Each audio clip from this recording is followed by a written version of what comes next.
Since 2003, this is the Sports Source, East Tennessee's #1 sports talk show.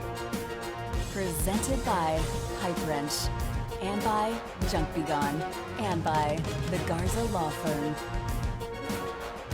With your host, John Pennington. The Sports Source starts now. Good Sunday morning. Welcome into the Sports Source here in the Junk Be Gone studio. Happy to have you with us. The NCAA nightmare is finally over for Tennessee. They know the penalties. We know what the situation is moving forward. So I'm going to assume that most of you have already seen the nuts and bolts of it. We'll still scan over some of that stuff and show you what some of the other people said and some of the reactions. But for the most part, we're just going to give you our takes on a lot of this stuff. Also a little bit of basketball news to get into today. But most of it is going to be reactions to the NCAA fallout with Tennessee. Did they handle it right? Who are the winners and losers, et cetera, et cetera. Also, I'm always looking for ways to get you guys involved. Actually, that's not true. I've been looking for a way to get you involved, and I think I found it. We're going to introduce a new way that you can get involved with our show. Well, we'll do it right after this mention. And the mention is for our friends at the Garza Law Firm. You know, Tennessee had been hoping for a positive verdict in their NCAA trial. And if you ever find yourself in a courtroom, you'll no doubt want the same. The best way to get a good verdict?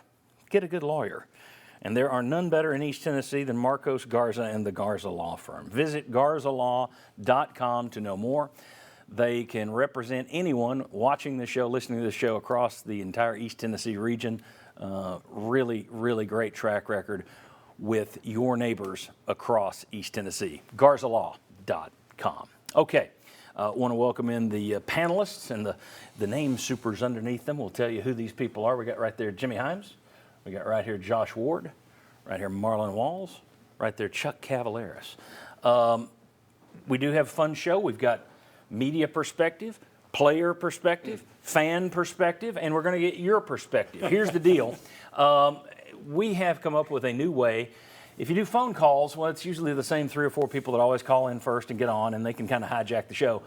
So how can we get more of you involved? Well, we came up with a new way that you can take part in a polling exercise with us. Down at the bottom of the screen, I put this on Twitter yesterday, so some people have already voted. But for those of you at home, we asked the question. The NCAA's penalties against Tennessee were a slap on the wrist, a fair verdict, or an unjust travesty. And it looks like 70%, this is a little surprising to me, are saying it's a fair verdict. If you agree with that, disagree with that, all you have to do is take that phone, pop it up there, shoot that QR code, tap the link, go to our website, boom. Or you can just go straight to our website, sportsource.tv/polls, and vote there. As you vote, you'll be able to see the results change there on the bottom of the screen. Now, this is a test, so hopefully it's working. You'll do me a favor if you go ahead and fire it up there and see if you can take a vote for us. But several people already have, 70% saying a fair verdict so far. So anyway, let's get into this and talk penalties. And that'll help you figure out whether or not these things are fair or not. Let's do a summary of UT's penalties if we could.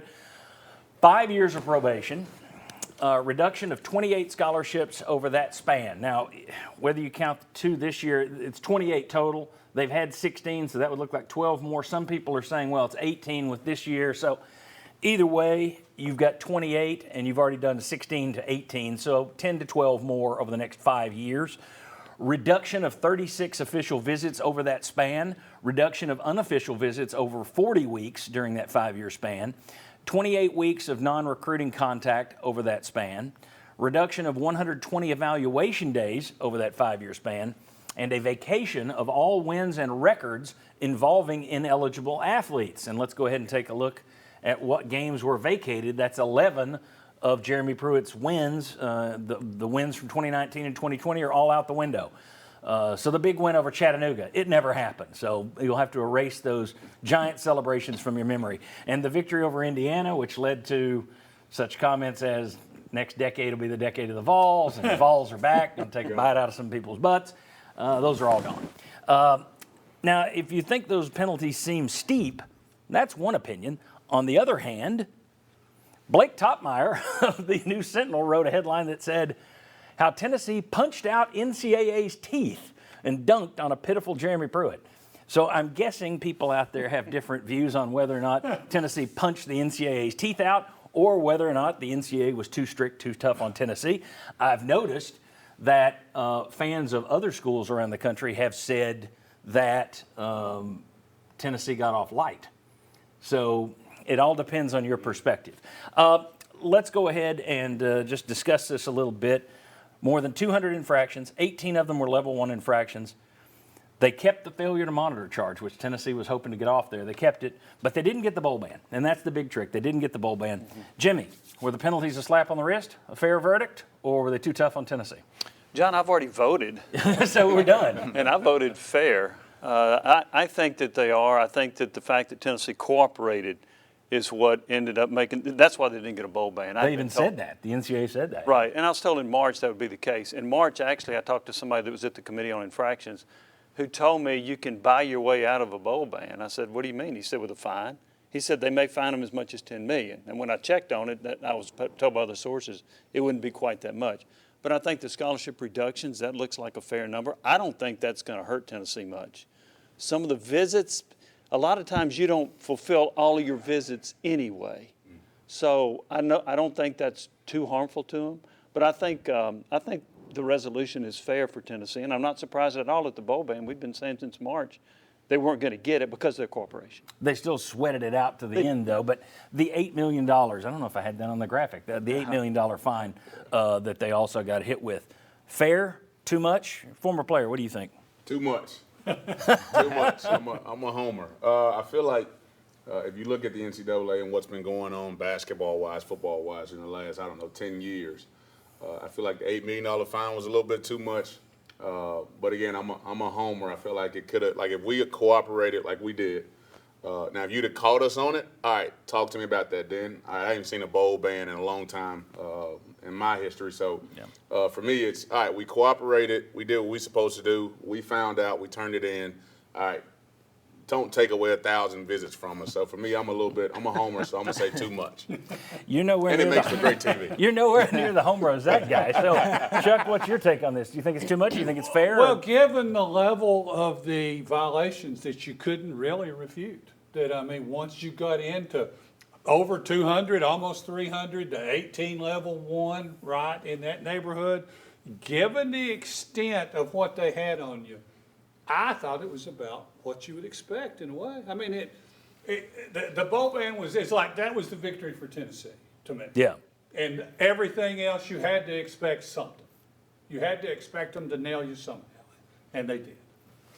Josh. I voted fair, and I think part of it is you've already served some of your punishment. So if Tennessee had not self-imposed and all of a sudden you're hit with 28 scholarships, that would be a ton and difficult to deal with. But because you've already dealt with some of it, like the scholarship reduction, I think the only people that will suffer from that are the walk-ons, those that would get those leftover scholarships when you enter camp in August. The competitive part of Tennessee's program I don't think will be hit. The visits is not nothing, so that's something you have to deal with as a coaching staff. The fine is not nothing, that's something you have to deal with as an administration. But you're never gonna miss the postseason. And at this point, with where the program is, it's also manageable that the numbers in totality, considering some of the violations are legitimately impressive in terms of what they were doing. Yeah. And the stupidity of how they did it. Right. Exactly. Right. So you have to expect that something's going to come, but I think it's all manageable for Tennessee. Yeah, to me, the money is just the $8 million. Well, he learned it from somewhere, so we ought to be snooping a little bit. Well, here's the thing. Alabama, from Georgia. somewhere. Well, here's the thing. Most of his violations were about getting people onto campus. It was 90% related to getting people in here when they shouldn't have had visits, getting them in for visits, and then paying for the visits, doing everything they could to get them on campus. That makes me think the visits may be a little more important than we're talking about, because most of the Pruitt stuff was, oh my gosh, we got to get these guys on campus. I don't know that Pruitt at Alabama, Georgia, Florida State had that much trouble getting people on campus. Now, I'm not saying they don't cheat too. I think they all cheat. But they're obviously better than he is at doing Just don't get caught. Yeah, But it's when they did it. Though, I'm just not. Yeah, that it's when doesn't they move did me. it that got them in trouble. Right. Yeah, the pandemic Yeah, period. during the dead period. Yeah, during the dead Yeah, period. that's what got them in trouble. But in terms of the $8 million, they're paying Heupel $9 million. If they had to fire him today for some reason, that's a 100% buyout. So you're looking at more than $50 million.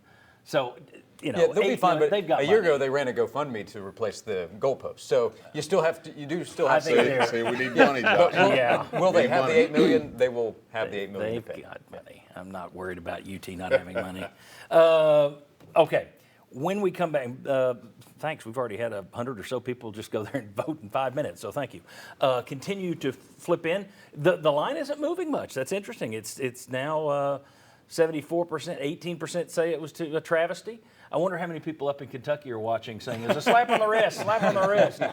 But when we come back, let's look at what alternatives Tennessee had and whether or not they picked the correct option. We know what the results are. We don't know what the results would have been with the other option they could have chosen. Let's debate whether or not they got it right. Come on back on the Sports Source.